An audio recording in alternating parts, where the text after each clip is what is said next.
2050 సంవత్సరానికల్లా ఆంధ్రప్రదేశ్ రాష్ట్రంలో sea level rise అనేది ఎక్కువగా ఉంటుందని చెప్పి రీసెంట్ గా రిలీజ్ అయిన draft state action plan on climate change 2025-2030 చెప్తుందన్నమాట.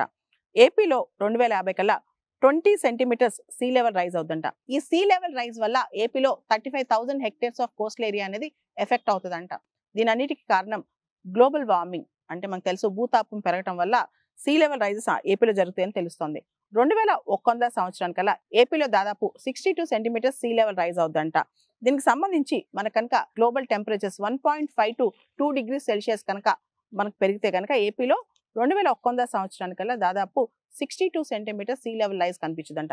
మనకు తెలుసు ఆంధ్రప్రదేశ్లో దాదాపు 1030 కిలోమీటర్స్ ఆఫ్ కోస్టల్ లైన్ ఉంది. అయితే దీనివల్ల ఆంధ్రప్రదేశ్లో చాలా ఆర్థికంగా వృద్ధి సాధిస్తామని కూడా అనుకుంటుంటాం. బ్లూ ఎకానమీ కాన్సెప్ట్ అంటే ఓషన్ రిసోర్సెస్ వల్ల మనకు జరిగే ఆర్థిక వృద్ధిని మనం బ్లూ ఎకానమీ అంటాం అనమాట. ఏపీలో ఈ శక్తి చాలా ఉంది, చాలా పోర్ట్ డెవలప్మెంట్ కూడా జరుగుతుంది. అయితే ఈ సీ లెవెల్ రైజెస్ వల్ల ఏపీకి నష్టం జరిగే ప్రమాదం ఉందని చెప్పి కూడా అందరూ అంటున్నారనమాట. ప్రత్యేకంగా ఏపీలో కోస్టల్ బెల్ట్ మనం చూస్తే కనుక వెస్ట్ గోదావరి, ఈస్ట్ గోదావరి, ఇతర జిల్లాల్లో మనం చూస్తే ఈ సీ లెవెల్ రైజ్ అనేది చాలా ఎక్కువ కనిపిస్తుంది.